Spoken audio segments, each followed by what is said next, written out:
Em nome do Pai que me criou, e do Filho que me resgatou, e do Espírito Santo que me santificou. Divina vontade, reina na minha vontade. Ó minha mãe, eu te amo e tu me amas. Dai-me um gole da vontade divina à minha alma. Me abençoa, Mãe, para que todas as minhas ações sejam feitas diante de vossos olhos maternais. Amém. Fiat. Continuação da leitura da mística Cidade de Deus, revelada a Santa Maria de Ágreda sobre a vida de Nossa Senhora. E dentro desses escritos tem a paixão de Nosso Senhor Jesus Cristo. E aqui vamos continuar, já quase finalizando, né? A paixão de Nosso Senhor e a ressurreição. No capítulo 24, vai falar sobre o golpe de lança no lado de Cristo. É descido da cruz e sepultado, o que fez Maria Santíssima até voltar ao cenáculo. Então já estamos bem perto de finalizar, né? Chegar à ressurreição. Maria, ao pé da cruz, recorre aos anjos. Diz São João Evangelista que junto à cruz estava Maria Santíssima, mãe de Jesus, acompanhada por Maria Cleófas e Maria Madalena.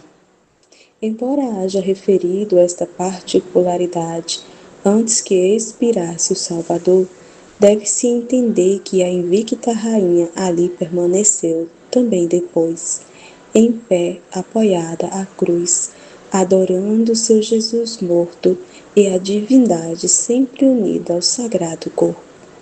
Mantinha-se a Senhora, constante e inalterável em suas inefáveis virtudes, por entre as impetuosas vagas de dor que penetravam até o âmago do seu castíssimo coração materno. Com sua eminente ciência, conferia em seu íntimo os mistérios da redenção humana e a harmonia com que a sabedoria divina dispunha todos aqueles sagrados acontecimentos. O maior sentimento da Mãe de Misericórdia era produzido pela desleal ingratidão que os homens, com tanto prejuízo para si próprios, mostrariam a benefício tão raro e digno de eterno agradecimento. Preocupava-se também, pensando em como daria sepultura ao sagrado corpo de seu Filho Santíssimo, e quem o desceria da cruz, de onde não desprendia seus divinos olhos. Nesta dolorosa solicitude, voltou-se para os anjos que a assistiam e lhes disse: Ministro do Altíssimo e meus amigos na tribulação, vós sabeis que não há dor semelhante à minha. Dizei-me, pois, como descerei meu amado da cruz e como lhe darei honrosa sepultura, pois este cuidado compete a mim, sua mãe. Dizei-me o que fazer e ajudai-me com vossa diligência. Responderam-lhe os santos anjos: Rainha e Senhora nossa, dilate-se vosso aflito coração para o que ainda lhe resta sofrer. O Senhor Todo-Poderoso escondeu aos mortais sua glória e poder para se sujeitar à ímpia vontade dos cruéis malvados.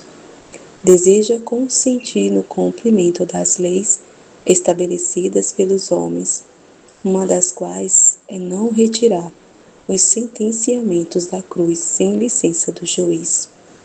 Prontos e capazes seríamos nós para vos obedecer e defender nosso verdadeiro Deus e Criador. Sua destra, porém, nos detém, porque sua vontade é justificar plenamente sua causa.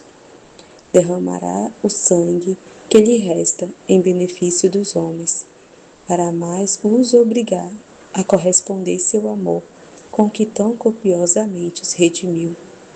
Se deste favor não se aproveitaram como devem, será terrível o seu castigo. Sua severidade compensará a lentidão que Deus empregou até recorrer à vingança. Esta resposta dos anjos aumentou a dor da aflita mãe. Não lhe fora manifestado que seu Filho Santíssimo seria ferido com a lançada, e o receio do que sucederia ao Sagrado Corpo encheu-a de nova tribulação e angústia. Viu o tropel de gente armada dirigindo-se ao Monte Calvário, crescendo-lhe o temor de que viesse infligir mais alguma opróbrio ao Redentor morto, disse a São João e às Marias: Ai de mim, minha dor chega ao auge e se parte meu coração. Porventura, não estão satisfeitos os verdugos e os judeus de terem morto meu filho, Senhor? Pretenderão agora fazer nova ofensa contra seu sagrado corpo defunto? Era véspera da grande festa sabática dos judeus, e para celebrá-la, sem preocupações, pediram licença a Pilatos para quebrar as pernas dos 3 justiçados. Com isto, acabariam de morrer, os corpos seriam tirados das cruzes naquela tarde, para lá não estarem no dia seguinte. Com este intuito, chegou ao Calvário aquele grupo de soldados. Aproximando-se dos crucificados, vendo os 2 ladrões estavam vivos, quebraram-lhe as pernas, mas verificando que o Salvador já expirara, não lhe quebraram as pernas. Assim se cumpriu a misteriosa profecia do Êxodo, contida no preceito de não se quebrarem os ossos do cordeiro figurativo que comiam na Páscoa. Um dos soldados, entretanto, chamado Longinos, apoiando-se na cruz do Salvador, transpassou-lhe o lado com a lança. Da ferida saiu sangue e água, como afirma São João, que viu e deu testemunho da verdade.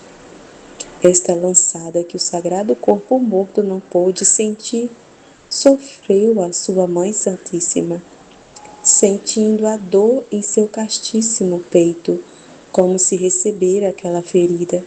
Maior do que a dor corporal foi a dor de sua alma santíssima, por ver a crueldade com que havia aberto o lado de seu filho morto.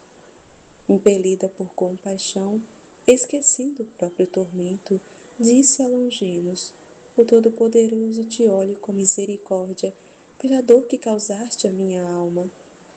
Só a isto chegou o seu protesto, ou, para melhor dizer, sua mansidão piedosíssima, para nos deixar uma lição, para quando fôssemos ofendidos. No sentido da candíssima pomba, esta injúria a Cristo morto foi muito grave.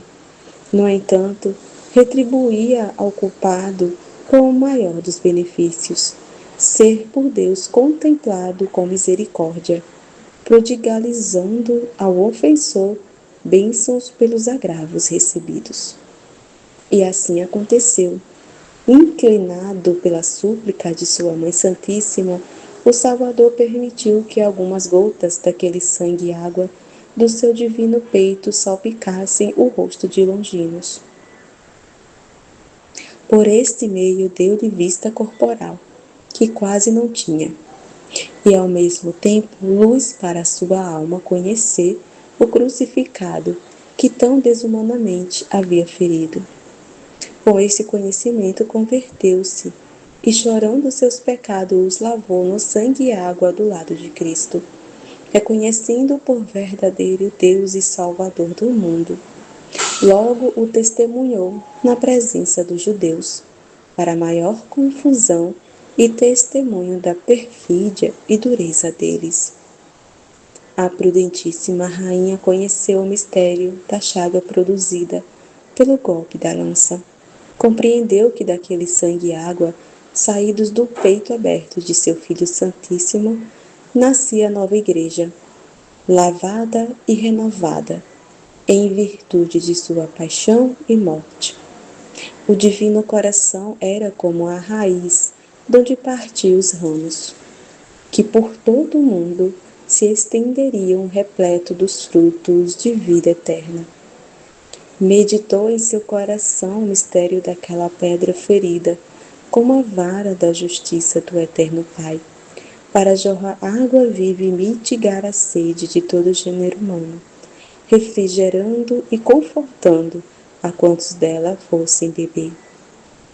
Considerou que as chagas dos pés, mãos e lado de Cristo eram 5 fontes abertas no paraíso da humanidade santíssima, mas copiosas e eficazes para fertilizar o mundo, do que as 4 do paraíso terrestre, distribuída na superfície da terra. A grande Senhora celebrou estes e outros mistérios no cântico de louvor à glória de seu Filho Santíssimo, depois que foi ferido pela lança. Ao cântico, ajuntou fervorosa oração, para que todos os sacramentos da redenção se realizassem em benefício de toda a linhagem humana. A tarde daquele dia de Parasceve já se adiantava, e a mãe piedosíssima ainda não sabia como sepultar seu filho Jesus. Dispunha o Senhor aliviar a tribulação de sua amorosa mãe, através dos meios de sua providência. Tocaria o coração de José de Arimateia e Nicodemos, para cuidarem do sepulcro e enterro de seu mestre. Ambos eram justos e discípulos do Senhor, embora não fizessem parte dos 72.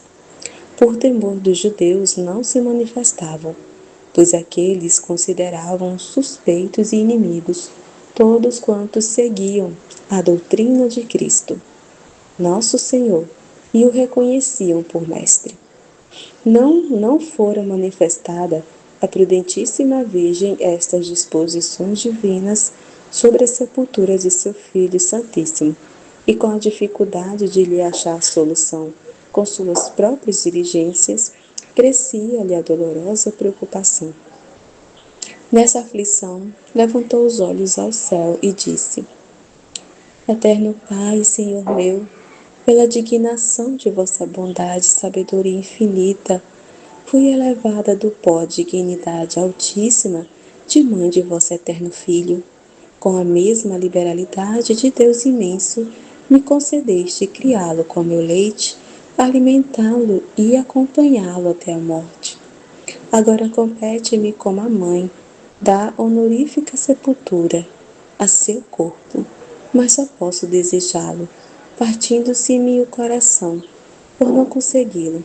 Suplico-vos, Deus meu, disponhais com vosso poder os meios para eu executar. A piedosa mãe fez esta oração depois que Jesus foi alanceado. Daí a pouco viu encaminhando-se para o Calvário outro grupo trazendo escadas e outros instrumentos. Pôde supor que viriam tirar da cruz seu inestimável tesouro, mas como não tinha certeza, temeu novamente a crueldade judaica e disse a São João: Meu filho, qual será a intenção desses que vêm com tantos preparativos? Respondeu o apóstolo: Não temais, minha senhora. É José e Nicodemos com seus criados, amigos e servos de vosso Filho Santíssimo, meu Senhor. José era justo aos olhos do Altíssimo, estimado pela classe nobre, membro do governo e do conselho. Assim dá a entender o Evangelho, dizendo que José não consentira nos planos e atos dos homicidas de Cristo, a quem ele reconhecia por verdadeiro mestre e verdadeiro Messias.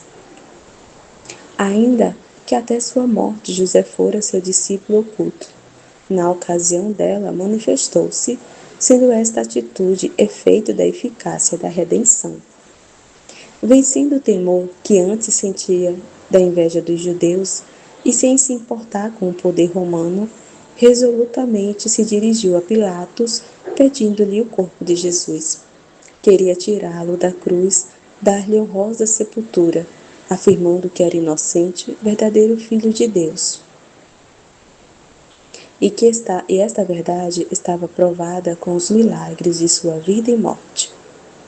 Pilatos não se atreveu a recusar o que José pedia, e lhe deu licença para dispor do corpo de Jesus, como quisesse.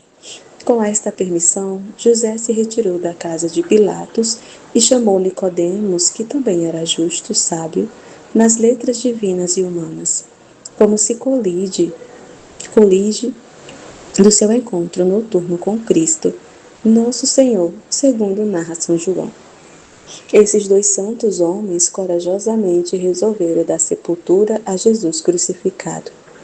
José preveniu lençol e sudário para o envolver, e Nicodemos comprou 100 libras de aromas, com que os judeus costumavam ungir os defuntos de maior nobreza.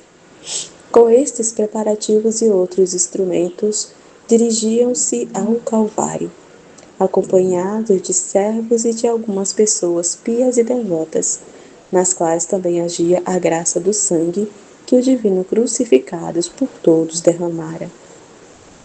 Aproximaram-se de Maria Santíssima, que, transpassada de dor, continuava ao pé da cruz, na companhia de São João e das Marias.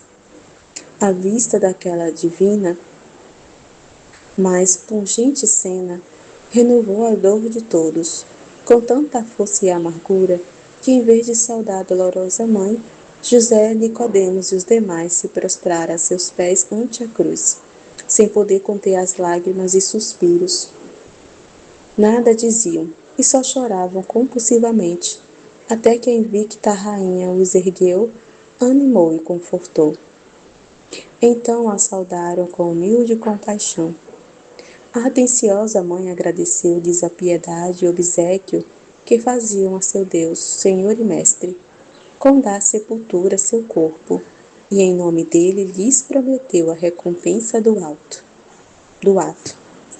Respondeu-lhe José de Arimateia: já estamos sentindo, Senhora nossa, dentro de nossos corações a doce e suave força do Divino Espírito que nos moveu, com afetos tão amorosos, os quais não podemos merecer nem sabemos explicar.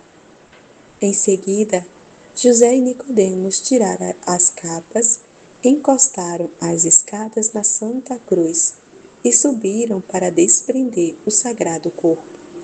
Estando muito perto da dolorosa mãe, amparada por São João e Madalena. Pareceu a José que a dor da Divina Senhora recrudesceria quando chegasse a tocar no sagrado corpo, e advertiu o apóstolo a afastar-se um pouco para não presenciar a descida da cruz. São João, porém, que conhecia melhor o invencível coração da rainha, respondeu que ela assistira todos os sofrimentos do Senhor, desde o princípio da paixão, e não o deixaria até o fim, porque o venerava como Deus e amava como filho de seu seio. Apesar disso, suplicaram à Virgem houvesse por bem retirar-se um pouco, enquanto desciam da cruz o corpo do Mestre. Respondeu a grande senhora: caríssimos senhores, já que presenciei cravar na cruz o meu amado filho, consenti que o veja dela despregar. Este ato tão piedoso, ainda que fira novamente o meu coração, quanto mais visto e meditado, transforma-se em maior alento para a dor. Começaram então a dispor a descida. Tiraram primeiro a coroa da sagrada cabeça, descobrindo as profundas feridas que nela abrira. Desceram-na com grande veneração e lágrimas, colocando-a nas mãos da amorosa mãe. Recebeu-a de joelhos com admirável culto. Adorou-a, aproximou-a de seu virginal corpo, regou-a com abundantes lágrimas e experimentou ao seu contato parte das feridas que seus espinhos abriram. Pediu ao Eterno Pai que aqueles espinhos consagrados com o sangue de seu filho fossem estimados com digna reverência pelos fiéis, que no futuro viessem a possuí-los. Imitando a mãe, São João, Madalena, as outras Marias e piedosas mulheres e fiéis que ali se encontravam, também adoraram a coroa. O mesmo fizeram com os cravos. Primeiro entregaram-nos a Maria Santíssima, que os adorou, e em seguida todos os circunstantes. Para receber o corpo de seu Filho Santíssimo, a grande senhora de joelhos estendeu os braços com o lençol aberto. São João sustentou a cabeça e Madalena os pés para a ajudarem José e Nicodemos. E todos juntos, com grande veneração e lágrimas, o depuseram nos braços da afetuosa mãe. Esta passagem lhe causou tanta compaixão como consolo. Ver desfigurado aquela formosura maior que a de todos os filhos dos homens, coberta de chagas, renovou as dores de seu castíssimo coração. Abraçá-lo junto ao peito lhe dava ao mesmo tempo dor e gozo, pois seu ardentíssimo amor repousava com a posse de seu tesouro. Adorou com supremo culto e reverência, vertendo lágrimas de sangue. Depois dela, o adoraram em seus braços a multidão de anjos que a assistiam, ainda que invisivelmente aos circunstantes. Estes sucessivamente, principiando por São João, também adoraram o sagrado corpo que descansava no regaço da mãe sentada no solo. Em todos estes atos, nossa grande rainha procedia com tão divina sabedoria e prudência que admirava os anjos e os homens. Suas palavras eram de grande ponderação, docíssima pela saudade e compaixão de seu finado tesouro, ternas pelas mágoas, misteriosas pelo significado que continham. Ponderava sua dor, cujo motivo ultrapassava a todos quantos pudesse sentir os mortais. Movia os corações a compaixão e as lágrimas e esclarecia-os para conhecerem o sacramento tão divino que tratava. E sem exceder nem faltar no que devia fazer, conservava entre a dor e a serenidade, humildade e majestoso semblante. Nesta diversidade tão ordenada, falava ao seu querido Filho, ao eterno Pai, aos anjos, aos circunstantes e a todo o gênero humano, para cuja redenção se entregara a paixão e morte. Não me detenho mais em particularizar as prudentes e dolorosas palavras da grande Senhora nesta ocasião. Deixo a piedade cristã encontrar muitas, pois não me é possível estender-me em cada um desses mistérios. Como a tarde já se adiantava, São João e José suplicaram à dolorosa mãe lhes permitisse cuidar do enterro de seu filho e Deus verdadeiro.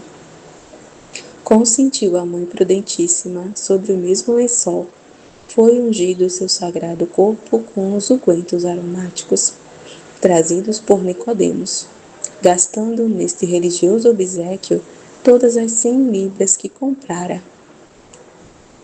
Assim ungido, o corpo deificado foi posto no féretro para ser conduzido ao sepulcro.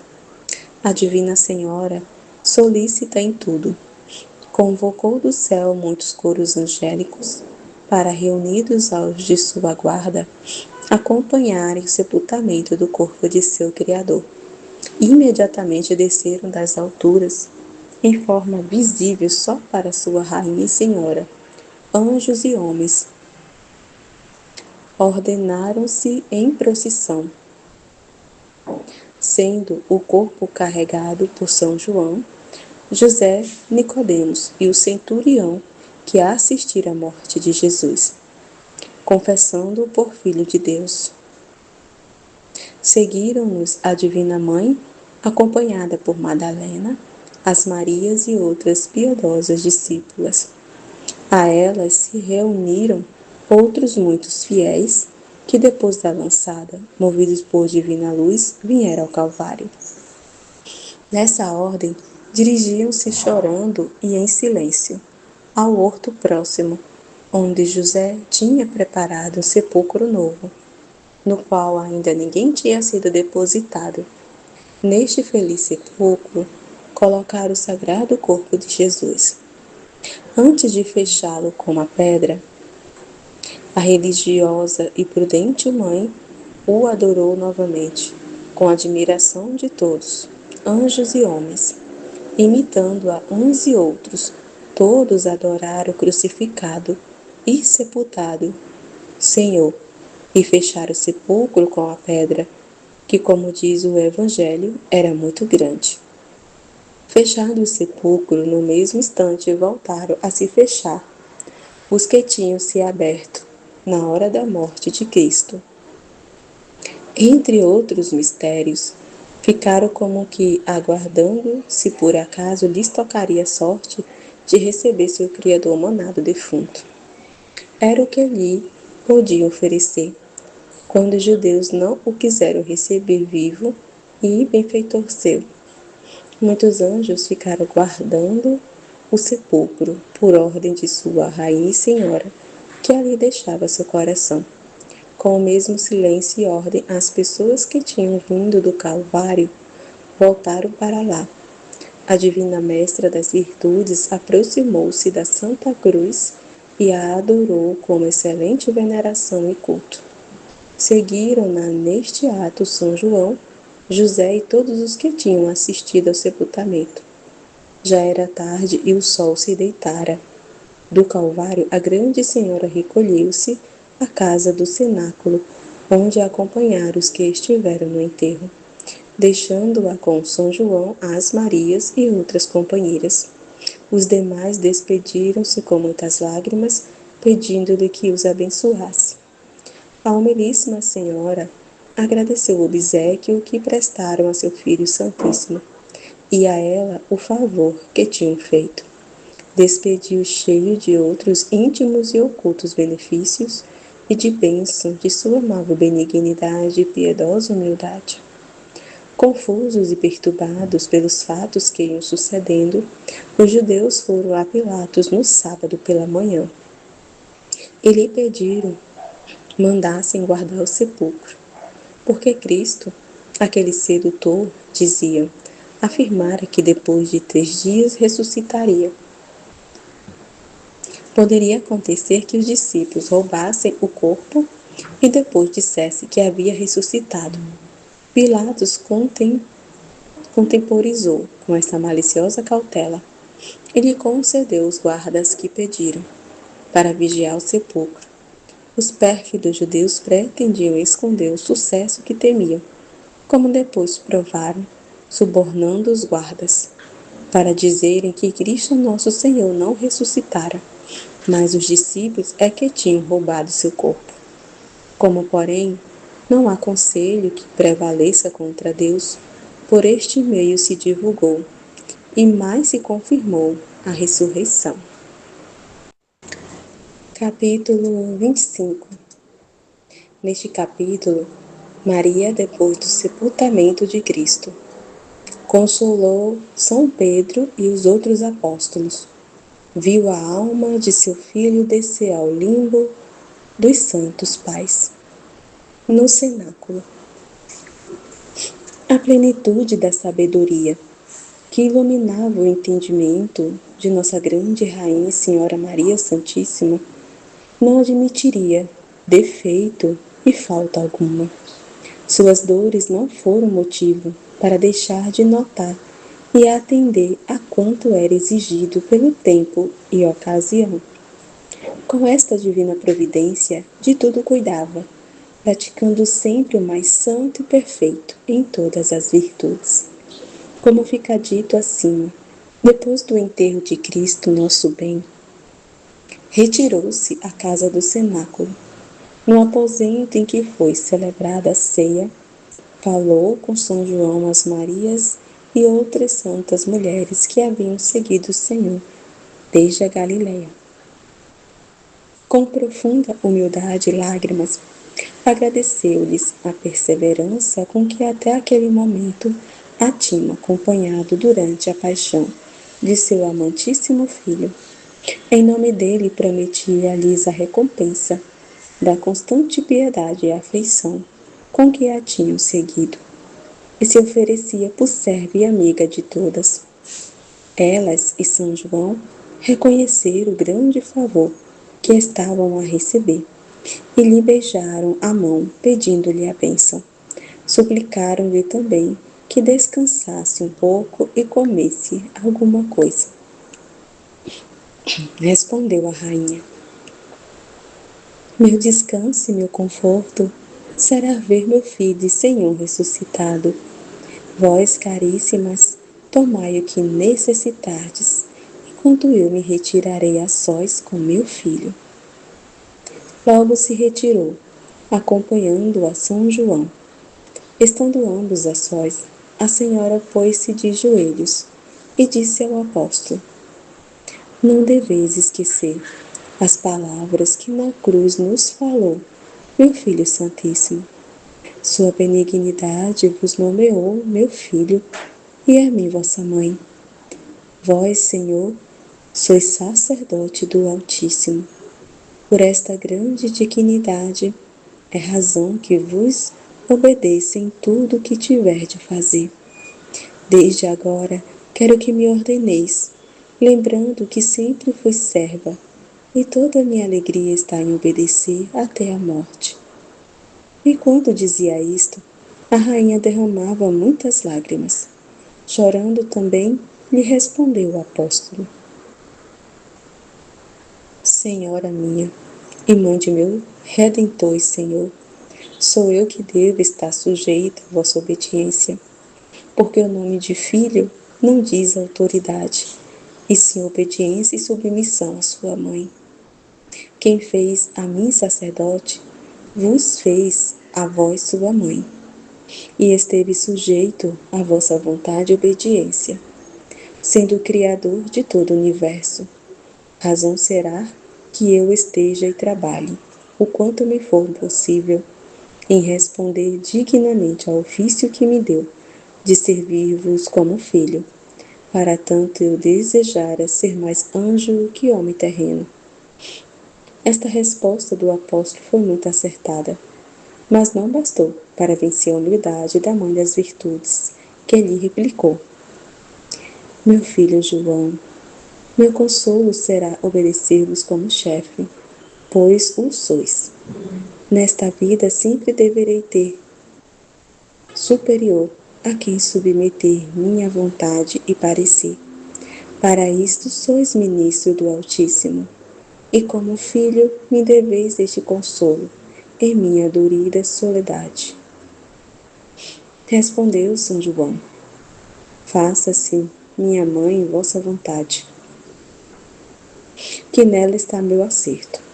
Sem mais replicar, a Divina Mãe lhe pediu licença para ficar sozinha meditando os mistérios de seu Filho Santíssimo. Pedi-lhe também que prevenisse algum alimento para as mulheres que a acompanhavam e as consolasse. As Marias que desejavam continuar no jejum até ver o Senhor ressuscitado, permitisse cumprirem seu devoto propósito. Foi São João, conforme a ordem da Grande Senhora, confortar as Marias que, depois de se reanimarem, se recolheram e passaram aquela noite na dolorosa meditação da paixão e mistérios do Salvador. Com esta ciência tão divina, procedia Maria Santíssima entre os vagalhões de suas angústias e dores, sem por isto esquecer a prática da obediência, humildade, caridade e pontual providência para tudo o que era necessário. Por atender à necessidade daquelas piedosas mulheres, não se esqueceu do que convinha à sua maior perfeição pessoal. Permitiu a abstinência das Marias, mas, fervorosas e fortes no amor, atendeu à precisão das mais fracas, orientou o apóstolo a respeito de sua pessoa e em tudo agiu como grande mestra da perfeição e senhora da graça. E fez tudo isto quando as águas da tribulação haviam inundado sua alma. Ficando a sós em seu retiro, soltou a impiedosa correnteza de seu sentimento doloroso e mergulhou, interior e exteriormente, na amargura do coração, renovando a memória de todos os tormentos e ignominiosa morte de seu Filho Santíssimo, nos mistérios de sua vida, pregação e milagres, do valor infinito da redenção humana. Na nova igreja que deixava fundada, com tanta formosura e riqueza de sacramentos e tesouros de graça, da incomparável felicidade de todo o gênero humano, tão copioso e gloriosamente redimido, da inestimável sorte dos predestinados a quem seria aplicada, da tremenda infelicidade dos réprobos que voluntariamente se fariam indignos da eterna glória que seu Filho Santíssimo lhes deixara merecida. Na digna meditação de tão altos sacramentos, passou a grande Senhora toda a noite. Chorava, louvava e enaltecia as obras de seu Filho, sua paixão, seus juízos ocultíssimos e outros altíssimos mistérios da divina sabedoria e arcana providência do Senhor. Mãe única da verdadeira sabedoria, entendia-os profundamente, comentando, às vezes com os anjos, outras vezes com o Senhor, tudo quanto a luz divina comunicava a seu castíssimo coração. Na manhã do sábado, depois das 4 horas, apresentou-se São João, desejoso de consolar a dolorosa mãe. Ela ajoelhou-se e pediu que a abençoasse, como sacerdote seu superior. O novo filho pediu-lhe o mesmo, e assim abençoaram-se mutuamente.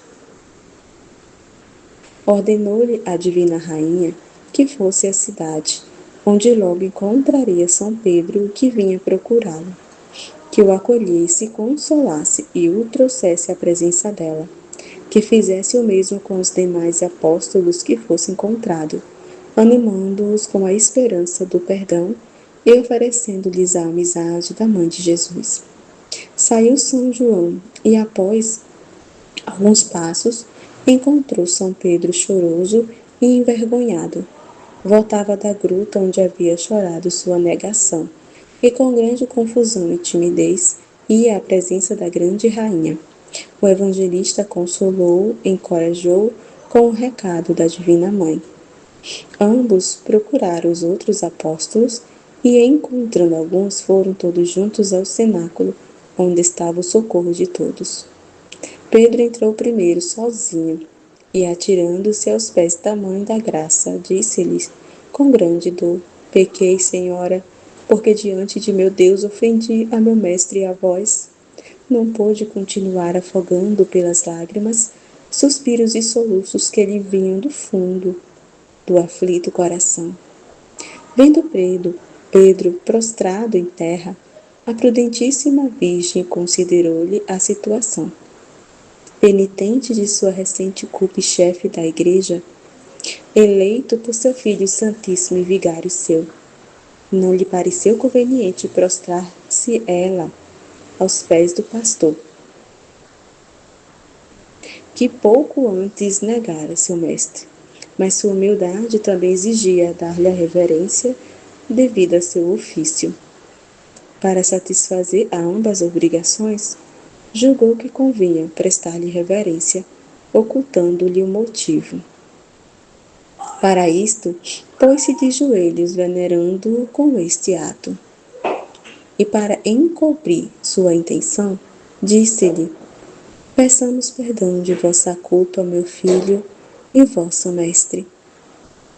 Rezou e animou o apóstolo, fortaleceu-lhe a esperança, recordando-lhe a misericórdia que o Senhor havia demonstrado pelos pecadores e arrependidos.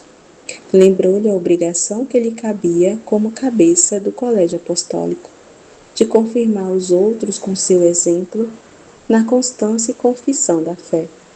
Com estas e outras palavras de grande força e doçura, confirmou São Pedro na esperança do perdão. Em seguida, entraram os outros apóstolos e, prostrados também aos pés de Maria Santíssima, lhe pediram perdão da covardia com que abandonaram seu Filho Santíssimo na paixão. Amargamente choraram seu pecado, aumentando-lhes o sentimento, a presença da mãe repleta de dolorosa compaixão. Seu admirável semblante, porém, lhes produzia divinos efeitos de contrição das culpas e amor do Mestre. A grande senhora fê-lo levantar e os animou, prometendo-lhes o perdão que desejavam e sua intercessão para o alcançar. Sucessivamente começaram então a contar o que lhes acontecera na fuga, como se a Divina Senhora ignorasse os fatos. Apesar de tudo saber, ela os ouviu com benevolência, aproveitando do que diziam, para lhes tocar o coração e confirmá-los na fé do seu Redentor e Mestre, despertando nele seu divino amor.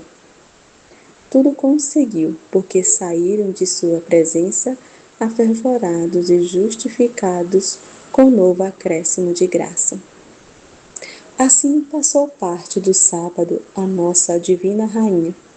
Pela tarde retirou-se novamente ao seu recolhimento, deixando os apóstolos renovados no espírito, cheios de consolação no Senhor, mas sempre entristecidos pela paixão de seu Mestre. No retiro dessa tarde, a grande senhora aplicou a mente às obras que realizava a alma santíssima de seu filho, depois que se separou do sagrado corpo. Desde esse momento, conheceu a bem-aventurada mãe que a alma de Cristo, unida à divindade, descia ao limbo dos santos pais. Foi libertá-los daquele cárcere subterrâneo, onde estavam detidos desde o primeiro justo que morreu no mundo, esperando a vinda do Redentor de todos os homens. Para explicar este mistério, que é uma das verdades sobre a Santíssima Humanidade de Cristo Nosso Senhor, pareceu-me conveniente declarar o que me foi dado a entender sobre o limbo e onde está situado. Digo, pois, que o globo terrestre tem um diâmetro, distância de uma superfície a outra, passando pelo centro, de 2.502 léguas. A metade, até o centro, mede 1.251. No centro encontra-se o inferno dos condenados, como no coração da terra. Este inferno é uma caverna, ou caos de muitas tenebrosas estâncias, com diferentes penas. Todas horríveis e tremendas, formam um globo qual imensa caldeira, com boca ou entrada muito larga. Neste pavoroso calabouço de confusão e tormentos estão os demônios e os condenados, e nele ficarão por toda a eternidade, enquanto Deus for Deus, porque no inferno não há nenhuma redenção. Num dos lados do inferno está o purgatório, onde as almas dos justos se purificam, quando nesta vida não acabaram de satisfazer suas culpas e dela não saíram tão purificados quanto é necessário para chegar à visão beatífica. Esta caverna também é grande, porém muito menor que o inferno. E ainda que no purgatório haja grandes penas, não tem comunicação com o inferno dos condenados. Em outro lado encontra-se o limbo, com duas estâncias diferentes.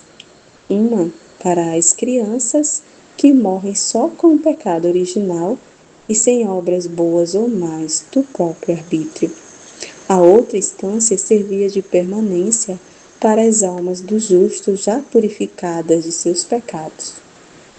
Não podiam entrar no céu, nem gozar de Deus, até se operasse a redenção humana, e Cristo nosso Salvador lhes abrisse a porta, fechada pelo pecado de Adão. A caverna do limbo também é menor que o inferno. Não se comunica com ele, nem tem penas dos sentidos como o purgatório. Lá chegavam as almas já purificadas no purgatório, e só careciam da visão beatífica privação em que consiste a pena de dano. Ali se encontravam todos os que haviam morrido em graça antes da morte do Salvador. Neste limbo desceu sua alma santíssima unida à divindade. E isto significamos ao dizer que desceu aos infernos. O termo inferno significa qualquer daqueles lugares inferiores, situados nas profundezas da terra, ainda que comumente, ao dizer inferno, entendemos os dos demônios e condenados. É o sentido que mais lhe atribuem, assim como por céu entendemos o espírito onde estão e permanecerão para sempre os santos. Depois do juízo final, só o céu e o inferno serão habitados.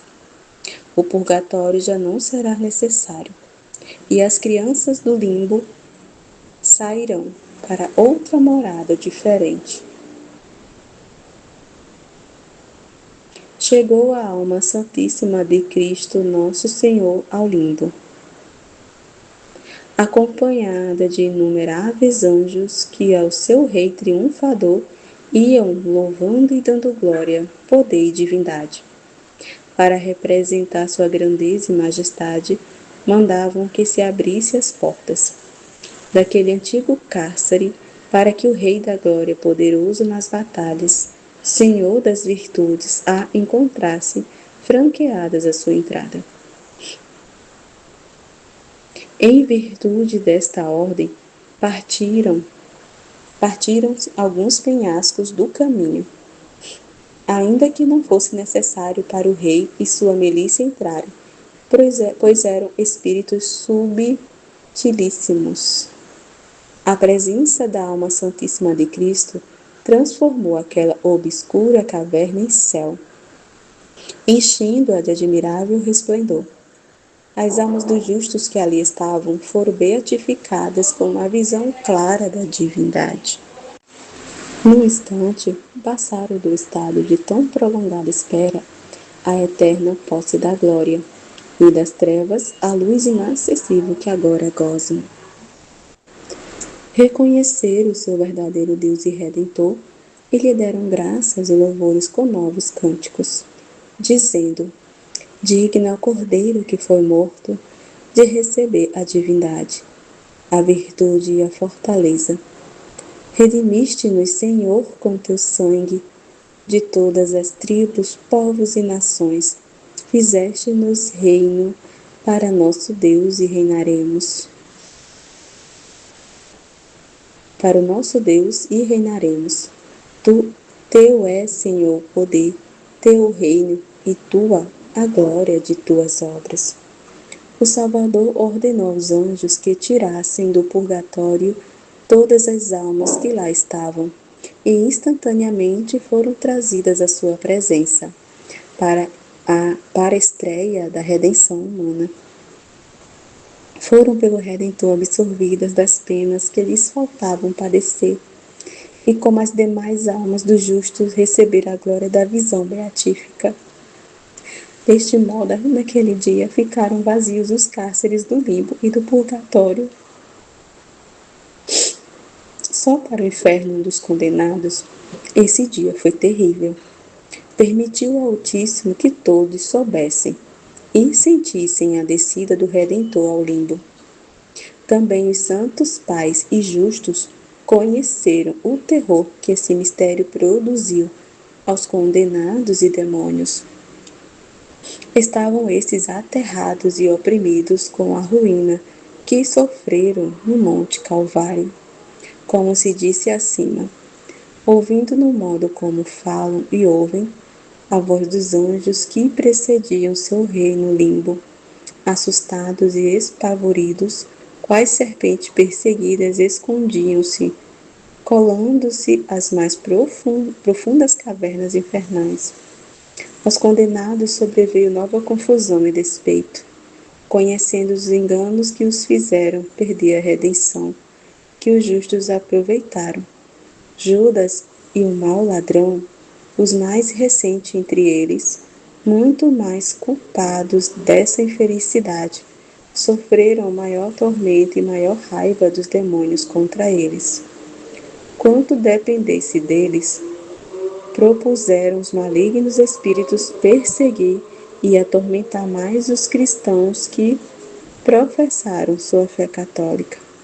Aos que a negassem e caíssem, daí dariam maior castigo, porque os julgavam merecedores de maior pena que os infiéis a quem não fora pregada a fé.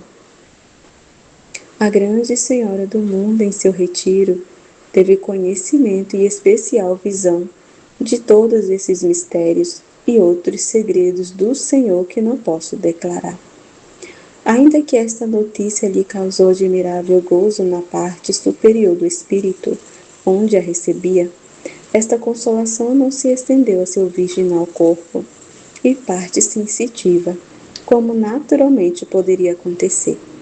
Quando sentiu que este júbilo ia atingir a parte inferior da alma, pediu ao Eterno Pai que lhe suspendesse a redundância, porque não a queria gozar no corpo, enquanto de seu filho estivesse no sepulcro.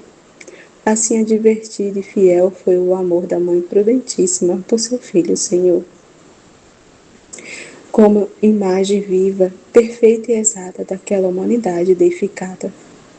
Por esta atenta delicadeza, ficou repleta de gozo na alma e de dores e aflição no corpo, no modo como sucedeu em Cristo nosso Salvador.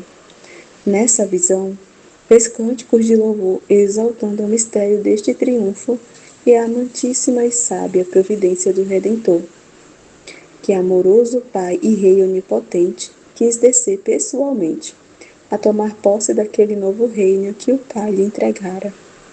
Quis resgatá-los com sua presença, para que ali mesmo começassem a gozar a recompensa que eles mereceram.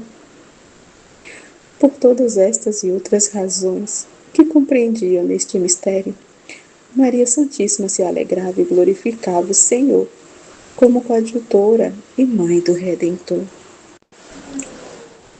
Neste capítulo 26, nós vamos agora ver sobre a ressurreição de Cristo e a aparição à sua Mãe Santíssima, acompanhado pelos santos pais no limbo. A ressurreição. O Cordeiro de Cristo no sepulcro. A alma santíssima de Cristo, nosso Salvador, permaneceu no limbo desde as 3:30 da tarde de sexta-feira, até depois das 3 da manhã do domingo seguinte. Nesta hora, voltou ao sepulcro como príncipe vencedor, acompanhado pelos anjos e mais os santos que resgatou daqueles cárceres inferiores. Eram os despojos de sua vitória e prendas do seu glorioso triunfo. Enquanto deixava punidos os derrotados seus rebeldes inimigos, no sepulcro encontrava-se outros muitos anjos que o aguardavam, venerando o sagrado corpo unido à divindade. Alguns deles, por ordem de sua Rainha e Senhora, tinham recolhido as relíquias do sangue derramado por seu Filho Santíssimo, os pedaços de carne que as feridas desprenderam, os cabelos arrancados da cabeça e da barba e tudo mais pertencente ao adorno e perfeita integridade de sua humanidade santíssima. De tudo cuidou a Mãe da Prudência, e os anjos guardavam estas relíquias, cada qual feliz com a parte que recolhera. Antes de qualquer coisa, foi mostrado aos santos pais o corpo de seu Redentor, chagado, ferido e desfigurado, como deixara a crueldade dos judeus. Adoraram-no todos os patriarcas e profetas com os outros santos. Confessaram de novo que realmente o Verbo manado tomou sobre si nossas enfermidades e dores. e sendo inocentíssimo, pagou com excesso nossa dívida, satisfazendo a justiça do Eterno Pai pelo que nós deveríamos pagar. Os primeiros pais, Adão e Eva, viram o estrago produzido por sua desobediência. Quanto custou sua reparação? A imensa bondade e grande misericórdia do Redentor. Os patriarcas e profetas viram cumprido seus vaticínios e suas esperanças nas promessas divinas, experimentando na glória de suas almas o efeito da copiosa redenção. Louvaram o onipotente e santo dos santos que a realizara por modo tão maravilhoso de sua sabedoria. Depois disto, à vista de todos aqueles santos, por ministério dos anjos, foram restituídas ao sagrado corpo todas as partes e relíquias que tinham recolhido, deixando-o em sua natural integridade e perfeição. No mesmo instante, a alma santíssima do Senhor uniu-se ao corpo com glória e vida imortal. Em lugar do lençol e unções com que foi sepultado, vestiu-se dos 4 dotes da glória: claridade, impassibilidade, agilidade e subtileza. Estes dotes no corpo deificado derivam-se da imensa glória da alma de Cristo nosso Senhor. Eram-lhe devidos, como por herança e natural participação, desde o instante de sua concepção. Desde este momento, sua alma santíssima foi glorificada, e toda a sua humanidade inocentíssima estava unida à divindade. Foram, porém, suspensos para não refletirem no corpo e deixá-lo passível, a fim de merecer nossa glória, privando-se da de seu corpo, como em seu lugar fica dito. Na ressurreição, estes dotes lhe foram restituídos por justiça, no grau e proporção correspondente à glória da alma e da sua união com a divindade. Como a glória da alma santíssima de Cristo, nosso Senhor, é inefável para nossa curta compreensão, também é impossível explicar inteiramente, com palavras e comparações, a glória e dotes de seu corpo deificado. O cristal é obscuro, perto de sua pureza. A luz que continha e irradiava excede a dos demais corpos gloriosos, como o dia à noite, e mais do que 1000 sóis a uma estrela. Se numa só criatura fosse reunida toda a beleza que existe, pareceria fealdade em sua comparação. Em toda a criação não existe semelhança para ela. A excelência destes dotes na ressurreição excedeu muito a glória que tiveram na transfiguração e noutras ocasiões em que Jesus se transfigurou, como no decurso dessa história dissemos. Naquelas ocasiões, recebeu-a de passagem, em vista da finalidade para que se transfigurava. Agora, porém, a teve com plenitude, e para gozá-la eternamente. Pelo dote da impassibilidade, ficou invulnerável a todo poder criado, pois nenhuma potência o podia alterar. Pela subtileza, a matéria grosseira e terrena ficou tão purificada que sem resistência de outros corpos podia penetrá-los como se fosse espírito incorpóreo.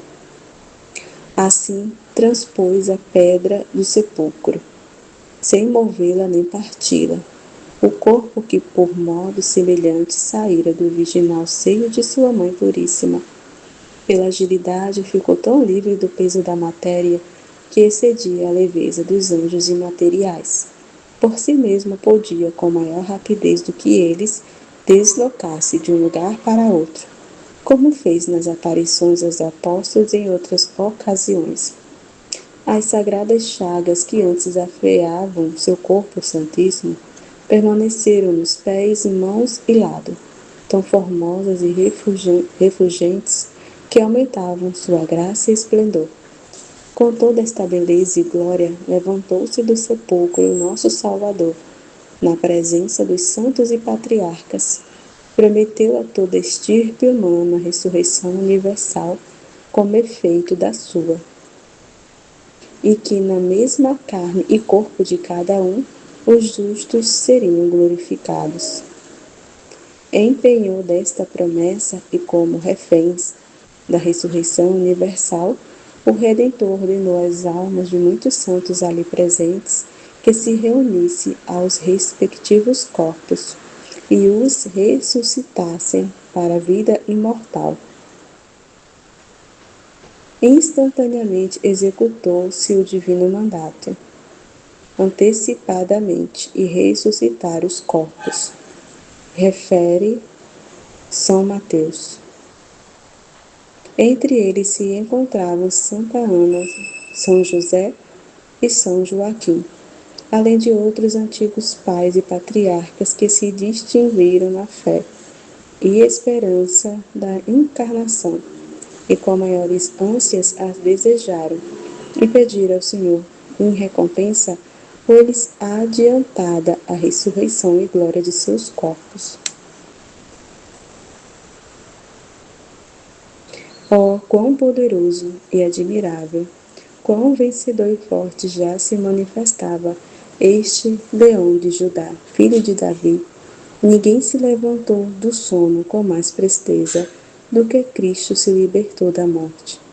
Ao império de sua voz, imediatamente se reuniram os ossos ressequidos e dispersos daqueles antigos defuntos. A carne, feita em pó, renovou-se, e unindo-se aos ossos, restaurou-se a existência, aperfeiçoando-a com os dotes da glória que da alma se comunicava ao corpo. Num instante encontraram-se aqueles santos ressuscitados na companhia de seu Redentor, mais claros e refulgentes que o sol, puros, formosos, translúcidos e rápidos para segui-lo em todo lugar.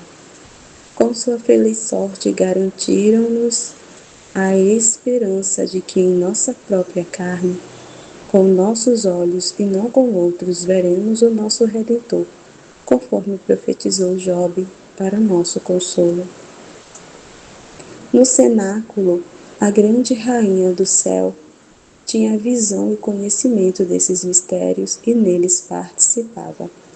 No mesmo instante em que a alma santíssima de Cristo encontrou seu corpo e lhe deu vida, correspondeu-no da Mãe Puríssima a comunicação do gozo, que, como disse no capítulo passado, estava detido e como represado em sua alma, aguardando a ressurreição de seu Filho Santíssimo.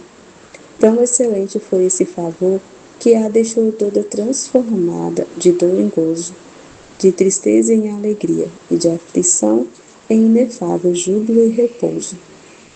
Aconteceu naquela ocasião ir o evangelista São João visitá-la, como fizera no dia anterior, para a consolar em sua amarga soledade. Encontrou-a de repente, cheia de resplendor e sinais de glória, aquela que antes mal se conhecia pela tristeza.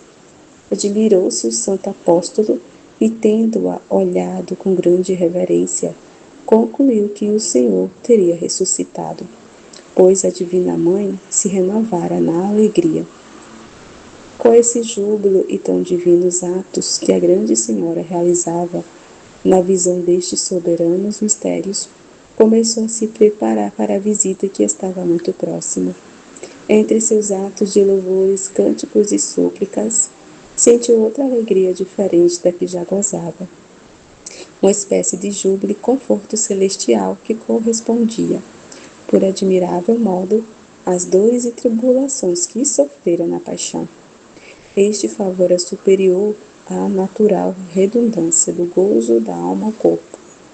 Depois destes admiráveis efeitos, recebeu um terceiro, de novo e divinos dons. sentiu que lhe infundia um novo lume de qualidades que procedem à visão beatífica, em cuja explicação não me detenho, por já ter falado nesta matéria na primeira parte. Aqui acrescento apenas que nesta vez a rainha recebeu estes favores com maior abundância e excelência que em outras ocasiões. Agora havia precedido a paixão de seu Filho Santíssimo e os méritos que a Divina Mãe adquirira. Segundo a multidão de suas dores, correspondia a consolação que lhe comunicava seu Filho Onipotente. Estando Maria Santíssima assim preparada, entrou Cristo, nosso Salvador, ressuscitado e glorioso, acompanhado de todos os santos e patriarcas. Prostrou-se em terra a sempre humilde rainha e adorou seu Filho Santíssimo. Jesus levantou-a e a aproximou a si. A este contato, maior do que aquele que Madalena desejava ter com as chagas da humanidade de Cristo, recebeu a Virgem Mãe extraordinário favor que só ela mereceu, por ser isenta do pecado. Embora não tenha sido o maior com que foi agraciada nesta ocasião, não teria podido recebê-lo se não fosse confortada pelos anjos e pelo Senhor, a fim de que suas potências não desfalecessem.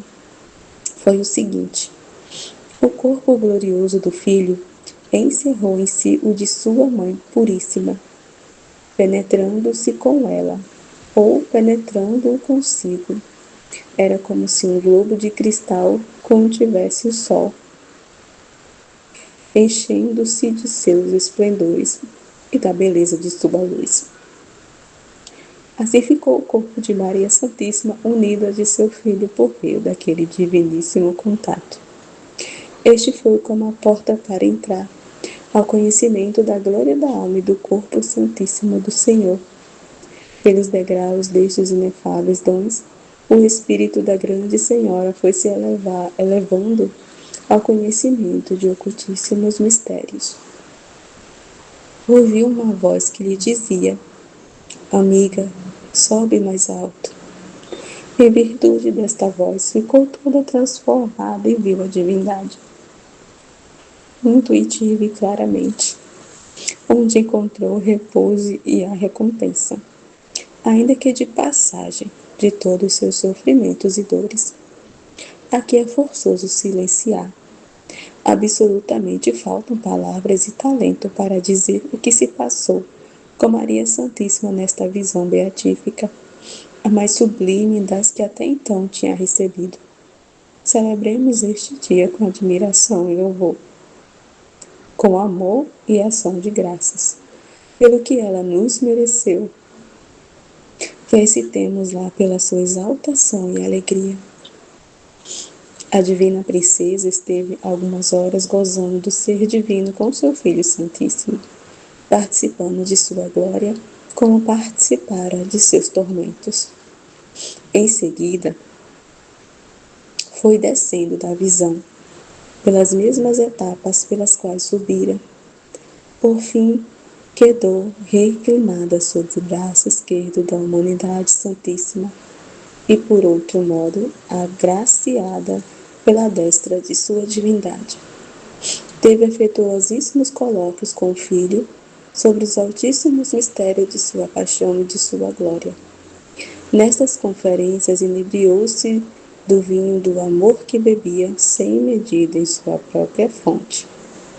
Tudo quanto uma pura criatura pode receber foi dado a Maria Puríssima nesta ocasião. A nosso modo de entender, quis a equidade divina reparar o agravo.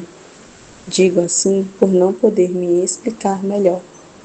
Feita uma criatura tão pura e sem a mancha do pecado, por haver padecido as dores e tormentos da paixão, que, como acima disse muitas vezes, eram os mesmos sofridos por Cristo, nosso Salvador. Neste mistério, o gozo correspondeu às penas que a Divina Mãe sofrera. Depois do que fica dito, e sempre em altíssimo estado, dirigiu-se a grande Senhora aos santos patriarcas, e justos que ali se encontravam. A todos reconheceu pessoalmente e falou-lhes, alegrando-se e louvando ao Todo-Poderoso pela liberal misericórdia com que os favorecera. Por seus pais, São Joaquim e Santa Ana, por seu esposo José e pelo Batista, teve especial gozo, e lhes falou em particular.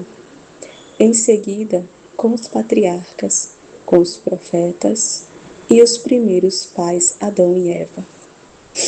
Todos juntos prostraram-se ante a Divina Senhora, reconhecendo-a por mãe do Redentor do mundo, causa de sua salvação e coadjutora de sua redenção. Quiseram dar-lhe digno culto de veneração, dispondo assim a divina sabedoria. A rainha das virtudes e mestra da humildade, porém, antecipou-se e, prostrada, deu aos santos a reverência que se lhe devia. Permitiu o Senhor, porque não obstante os santos lhes serem inferiores na graça, eram superiores no estado de bem-aventurados. Já tinham recebido a glória inamissível e eterna, enquanto a Mãe da Graça ainda se encontrava na vida mortal e peregrina, não tendo chegado ao estado de compreensora. Na presença do Salvador, Maria Santíssima continuou o diálogo com os santos pais e convidou-os, juntamente com todos os anjos e santos que ali se encontravam, a louvarem o triunfador da morte, do pecado e do inferno. Cantaram-lhe novos cânticos, salmos e hinos de glória e exaltação, até chegar a hora que o Salvador ressuscitado fez outras aparições, como direi no capítulo seguinte. Então, para fechar, todas essas meditações, todas essas leituras, que a gente fez na paixão, do nosso Senhor, tanto nas 24 horas da paixão, como aqui na mística Cidade de Deus, vamos fechar aqui com a doutrina de Nossa Senhora, que ela fala aqui neste capítulo. Doutrina que me deu a grande Senhora Maria Santíssima. A bem-aventurança. Minha filha, alegra-te pela impossibilidade de poder explicar com palavras o que interiormente conhece sobre os mistérios que escreveste. Para o Altíssimo é glória e para a criatura triunfo, dar-se por vencida pela grandeza de mistérios tão soberanos como estes, que na vida mortal quase não se podem penetrar. Eu senti as dores da paixão de meu Filho Santíssimo e, ainda que não perdi a vida, experimentei as dores da morte. A este gênero de morte correspondeu em mim outra admirável e mística ressurreição, para mais elevado estado de graça e operações. O ser de Deus é infinito, e ainda que a criatura dele participe muito, sempre fica mais para entender, amar e gozar, para que agora, ajudada pela reflexão, possas perceber algo da glória de Cristo, meu Senhor, da minha e da dos santos, discorrendo pelos dotes do corpo glorioso. Quero que conheças a relação existente entre os dotes do corpo: claridade, impassibilidade, subtileza, agilidade, e os da alma: visão, compreensão e fruição. Esses dotes crescem por qualquer ato meritório feito, por quem está em graça, ainda que seja apenas mover uma palhinha ou dar um copo d'água, por amor de Deus. Por qualquer destas insignificantes ações, a criatura adquire, para quando estiver na bem-aventurança, maior esplendor do que os de muitos sóis. Na impassibilidade, fica mais imune da corrupção humana e terrena, do que poderiam conseguir as forças e diligência das criaturas, para afastar de si tudo quanto as pode prejudicar ou alterar. Na subtileza, cresce o domínio sobre tudo quanto lhe possa resistir, e adquire nova virtude sobre o que quiser penetrar. No dote da agilidade, qualquer ato meritório confere maior capacidade de se movimentar do que possuem as aves, o vento e todas as criaturas ativas, como fogo e demais elementos, quando atraídos ao seu centro natural. Pelo aumento que se merece nesses dotes corporais, entenderás o que recebe os dotes da alma, aos quais corresponde e dos quais derivam. Qualquer mérito confere à visão beatífica maior claridade e conhecimento dos atributos e perfeições divinas do que quando alcançaram nesta vida mortal todos os doutores e sábios que a Igreja tem tido. Aumenta-se também o dote da compreensão ou posse do objeto divino, a posse e segurança com que abraça aquele sumo e infinito bem. Comunica ao justo nova segurança e descanso, mais estimável do que se possuísse tudo quanto é precioso, rico, desejável e apetecível entre as criaturas, mesmo que tivesse tudo sem temor de o perder. Ao dote da fruição, o terceiro da alma, pelo amor com que o justo pratica aquele pequenino ato, se concede no céu por recompensa graus de amor fruitivo tão excelentes que jamais poderiam ser medidos pelo maior afeto que os homens possam ter na vida ao que é visível. E o gozo que dessa fruição resulta não tem comparação com coisa alguma da vida mortal. Soube agora, minha filha, em tua ponderação destes prêmios tão admiráveis, correspondes a um ato realizado por amor de Deus. Considera qual será a correspondência dos santos, que por amor dele fizeram tão heróicas e magníficas obras, e padeceram tormentos e martírios tão cruéis, como se conhece na Santa Igreja. Se isto sucede aos santos, puros homens sujeitos a culpas e imperfeições que retardam o mérito, considera com a máxima compreensão que puderes qual será a glória de meu Filho Santíssimo. Sentirás quão limitada é a capacidade humana, ainda dá mais na vida mortal, para dignamente compreender esse mistério e fazer adequado conceito de tão imensa grandeza. A alma santíssima de meu Senhor estava unida substancialmente à divindade, em sua divina pessoa. Pela união hipostática, era consequente que lhe fosse comunicado o infinito oceano da própria divindade, beatificando-a com o mesmo ser de Deus por inefável modo. Esta glória que gozou desde o momento de sua concepção em meu seio não lhe foi dada por mérito, mas era consequência da união hipostática.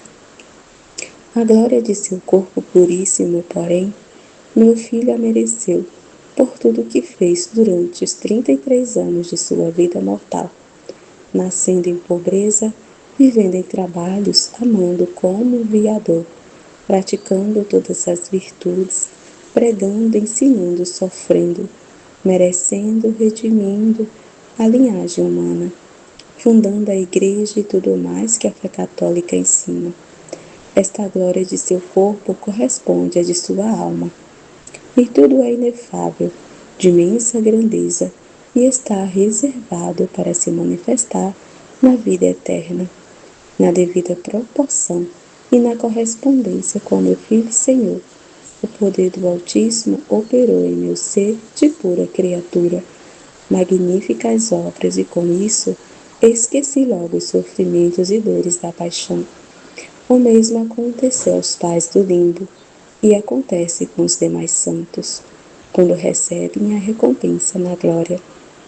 Esqueci a amargura e tribulação que sofri, porque o sumo gozo desfez a pena.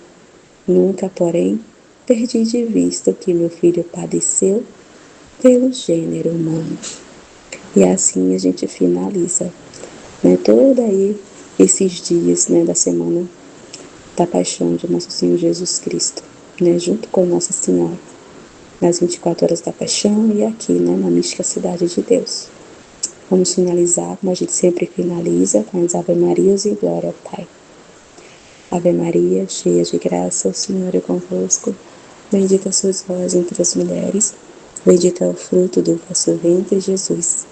Santa Maria, Mãe de Deus, rogai por nós, pecadores, agora e na hora de nossa morte. Amém. Ave Maria, cheia de graça, o Senhor é convosco. Bendita sois vós entre as mulheres, e bendito é o fruto do vosso ventre, Jesus. Santa Maria, Mãe de Deus, rogai por nós, pecadores, agora e na hora de nossa morte. Amém.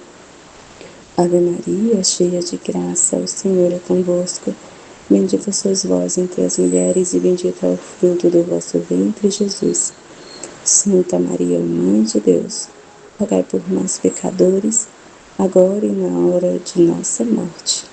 Amém. Glória ao Pai, ao Filho e ao Espírito Santo, como era no princípio, agora e sempre. Amém. Em nome do Pai, e do Filho, e do Espírito Santo. Amém. Jesus, eu confio em vós. Fiat.